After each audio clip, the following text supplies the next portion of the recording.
Hey everybody, Hoosier Jedi here with another review for you. This time I'm talking the movie Zen. Now, this is a film that came out in 2009 and it's from Japan. Not really a film that's very well known in Western countries, which is kind of part of the reason I wanted to watch it, just because it's something very different than what I normally watch.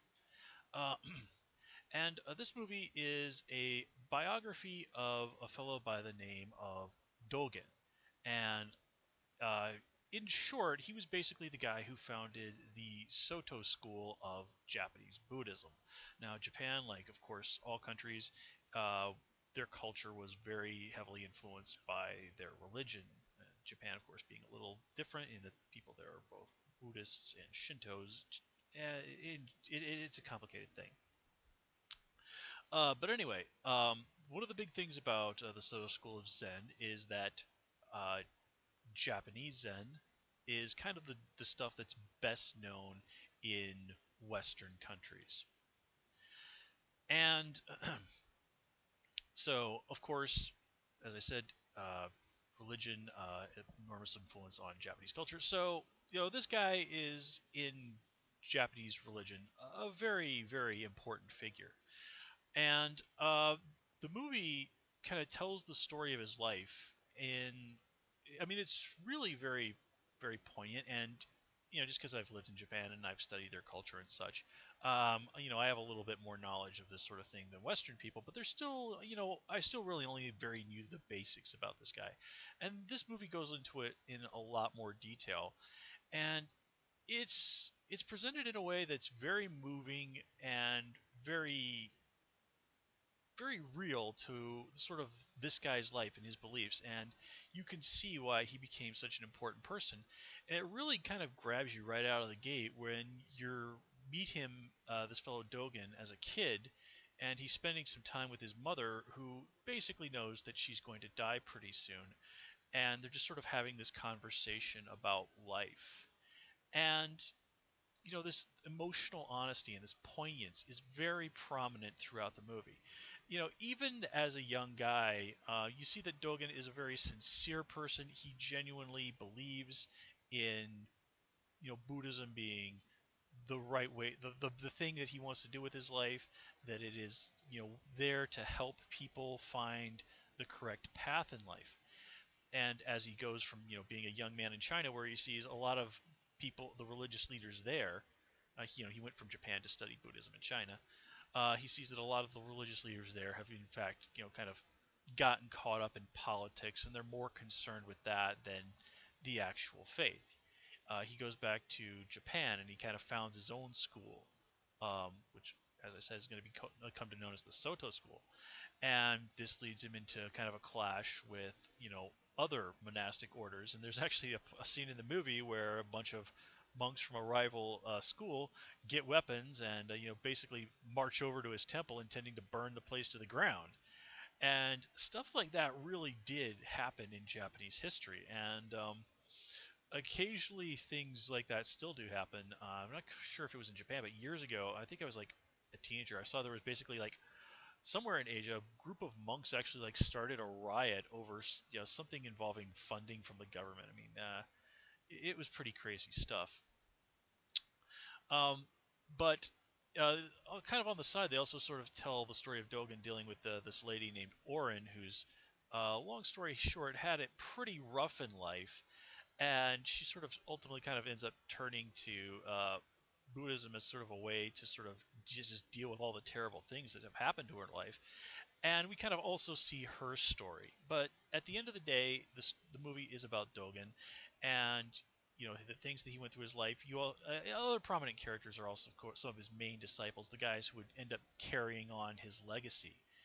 And again, if you're familiar with this guy's life, then you should highlight some very famous moments from his life. One criticism I do offer of this movie is there's actually a moment that they incorporate into the movie that's actually very clearly lifted from something that supposedly happened to like the original Buddha. And to me, that was kind of laying it on too thick. Like, imagine you're watching a movie about the life of a saint, and they have them do that whole thing, King Solomon with the sword and the baby thing. okay, we all know that that story is about King Solomon, not about some saint. So that seemed really, like I said, just sort of like, come on, man, you really think I don't know what you're doing here? Um, some other criticisms I have of the movie are one, I'm not sure if this is a stylistic choice on the part of the director or if this is more in keeping with just Japanese movies in general, because I have noticed that sometimes Japanese movies are not always as clear about transitions as Western movies are. And I think in a biography, this is particularly important because there are moments where the film will sort of jump from one thing to something else happening, and it's not clear, okay, is this happening immediately after that, or has some significant amount of time passed? And the thing is, though, there are times when they do say, okay, this is happening in this year, and other times when they don't. So it's really very unclear at times. And at times, other times, it just feels as if the transition from one scene to another seems very abrupt. And there were at least one instance in the movie where it's just like, what in the world was this scene even doing? It had absolutely nothing to do with what was going on. I don't get why scene was even here. And my last really major criticism of the movie is that there are a few times when they're supposed to be showing, uh, people who have basically suffered from, severe emotional disturbances. I mean, there's this one guy who is basically having supposed to be having these absolutely horrific nightmares, obviously as a result of, PTSD for some really nasty samurai battles and stuff. And he starts having these hallucinations of the heads of people that he saw die or people that he killed just flying around him laughing. And he starts slashing around at these things with a sword. And this is, again, supposed to show someone suffering from terrible PTSD to the point that it's basically driving them insane. Instead, it just comes across as comical. I mean, it's not helped by the fact that the special effects are, very something like you might see on some old 90s Disney Channel TV show. But I mean, just the way the guy is really just going whole hog. Again, something that's supposed to be nightmarish just comes across as comical. And then there was another scene where a guy was trying to kill somebody because they had done something that had pissed them off, and just the way the guy was playing it was screaming and stuff. Again, it didn't seem like this was somebody who was just like snapped and gone into a rage. It just seemed like, okay, somebody needs to tell this actor to tone it down. Um,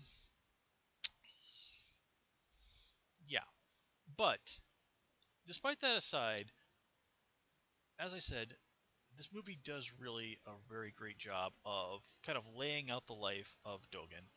And do keep in mind that while most Japanese people are really not terribly religious, it's kind of in Japan, from what I've observed, people kind of do religious things more out of ritual than sincere devotion to these beliefs. It's sort of like how in a lot of Western countries, people might go to church on like Easter and Christmas, but other than that, they're not really, you know, religious. And in fact, as I understand it, when I was doing a little bit of reading about this book, part of it was that they had done this because even in Japan, a lot of people don't know very much about this person. So one of the real goals was just kind of educate people as to what this guy did in his life, why he was important, and why he was a sort of spiritual leader who was worthy of being admired. Now, of course, this movie being a biography of this person, kind of paints Dogen in a very, very favorable light. He never really seems to make any mistakes. He always has the moral high ground and such. And okay, I think that's probably just because we're conditioned, I think, these days to be very suspicious of anything that only shows the positive side of a person, and that's not wrong. But still, I think it's kind of more of a about like to focus on why this person was important rather than whatever flaws he might have had as a human being. Let's put it that way. Now I have talked a little bit about some actors in this movie hamming it up a little too much. And yeah, that's definitely true. But Dogen was played by, and I'm just kind of taking a glance here because I'm very bad at remembering actors' names, a fellow by the name of Kantaro Nakamura. And man, he's good. I mean, he is really, really good in this role. Just Dogen's sincerity and earnestness as a young man, his disappointment when he sees the leaders of his religion sort of behaving inappropriately, and then later on as an older man who's really sort of found his place in life and is confident in what he is doing is unquestionably the right thing, and his sincerity when he is trying to help people. Yeah, I mean, it just comes across wonderfully. Um, though that lady I mentioned, who is kind of also is more or less the sort of secondary main character, her name's Orange. She's played by an actress by the name of Yuki Uchida, who also does a really, really nice job of sort of showing this ordinary person who has really just been kicked around by life her entire existence, and how turning to Buddhism ultimately really helps her find her place in the universe. So it's a very interesting contrast and a very smart move, I think, on the part of the filmmaker. Here you have the person who founds this sect of the religion, and then you contrast that by showing this ordinary person who is ultimately helped by the religion. So you see how the two halves really come together and show that yes, this is something that can be helpful to ordinary people. Um, Now, religion, of course, is a very controversial subject, and while there are many genuine criticisms you can level at religion, I personally have always felt that whatever those may be, religion at the end of the day is one of those things that sometimes helps people get through circumstances that would ultimately probably have broken them if they didn't have that. So while religion, like anything in life, should be subject to criticism, I don't think it's really a wise thing to sort of act as if it's sort of anathema to an orderly society. At the end of the day, to me, religion is just another thing in life that's a double-edged sword. It has its good points and its bad points. So anyway, this movie, if you're kind of interested in learning more about Japanese religion, or if you're Japanese culture in general, because as I said, this does inform a lot. Japan's religion does inform a lot of the details of their culture.